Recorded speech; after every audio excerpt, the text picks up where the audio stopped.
Yes.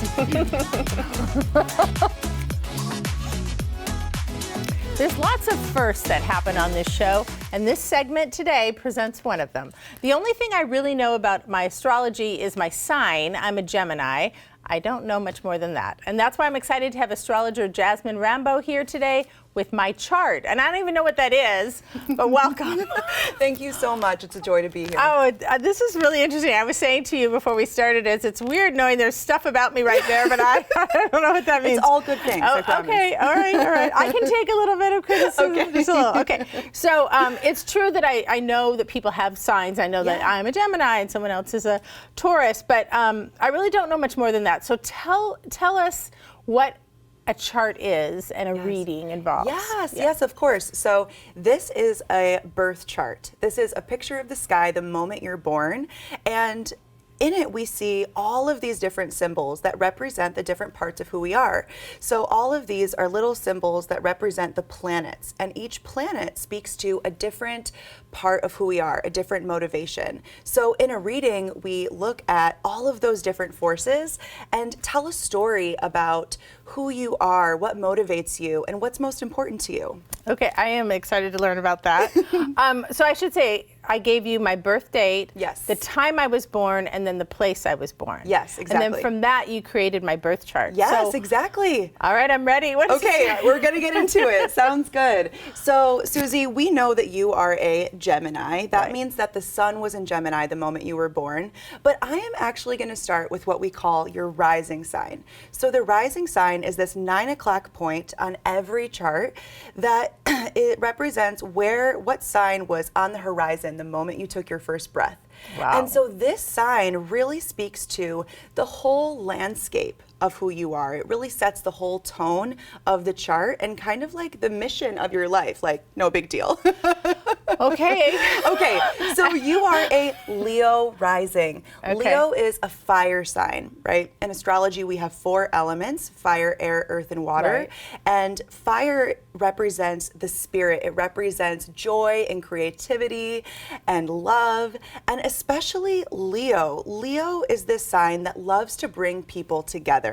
I would say that's true. Yes, Leo, I think about a campfire with Leo, where there's just like this blazing fire and everybody is surrounding the fire and we're sharing stories and laughing and singing, and it's just so joyous. Yes. Right now. I like me. I know, I saw this, I'm like, okay, wait, that's perfect. All right. What else? Are there anything I can do differently, or anything I can take with me and change or watch out for? You know, my approach to astrology is really looking at this and figuring out what your strengths are. Okay. Right? So it's a very empowered approach. So you are a Leo rising, but then your Gemini sun then steps in and says, okay, Leo rising, I'm going to fulfill that fiery mission in the most Gemini way possible. And Gemini is an air sign that's all about curiosity and variety and really wanting to ask questions and learn as much as possible. This is me. Yes.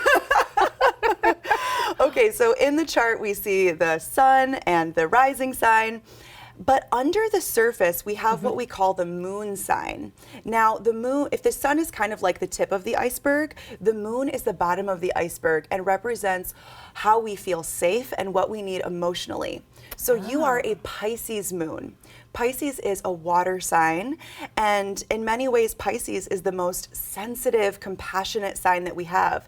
So under the surface, you are just so deeply caring and loving and quite sensitive. So on one hand, it's such a beautiful thing because you're such a sponge and you really can empathize so well with people. But then on the other hand, sometimes that can be a little challenging because you're just taking it all in, and sometimes that can lead to overwhelm. So I would say for a Pisces moon, I feel that. Yes, it's so important to have things that really bring you home to yourself and also to release things that aren't yours. Oh, that's a good reminder for me because I tend to not release things that are right. I don't hold that. Yes, exactly. Not as a grudge, but just like as a worry and a concern. Exactly. Okay. You're so deeply concerned because you care so much. Yeah. Ah, I like this. I like Yes. So I don't want to make it all about me, but how then can somebody use this to inform decisions or relationships in their lives? Or think about it differently, maybe. So astrology brings awareness, right? When you understand who you are and what your strengths are, and also what your tendencies are, especially when you feel like less resourced, when maybe you're in a more stressed out state, kind of what your tendencies are, then you can just bring more awareness. So then you can say, oh, that's happening again. Maybe I should choose a little differently in a more empowered way.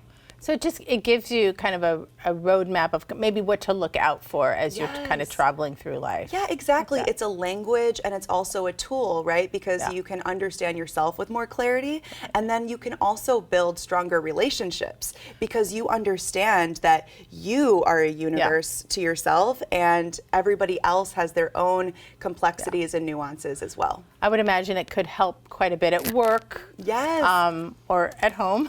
Yeah, exactly. And one of my favorite things to do is work with teams so that people can understand each other with a little more clarity and really lean into each other's strengths. Now you have a really you're part of a fun event that's coming up in November at the W in Seattle. Tell me about that. Yes, yeah. So it's November 15th from 6 to 8 p.m. And it's just this event that's all about celebrating the Taurus full moon. So the full moon always occurs when the sun and the moon are exactly opposite in the sky. So it's just this time of celebration and connection. So at the event, I will be set up doing free astrology readings. Yeah, kind of short and sweet readings like we just did. Okay. And in the event too, we're going to have an amazing DJ and a signature cocktail list with drinks for each zodiac sign. I saw that. Fun. I thought that was amazing. Well, thank you so much. I have a lot to think about. Yes. And I can't wait to kind of look at this and dive a little bit deeper. But thank you so much. Oh my gosh, my pleasure. First reading. I love that. All right. Well, as Jazz mentioned, the Luna Full Moon Astrology event will be at the W Seattle on Friday, November 15th. The event is free, but people will need to register via Eventbrite, and we'll have all that information on our website.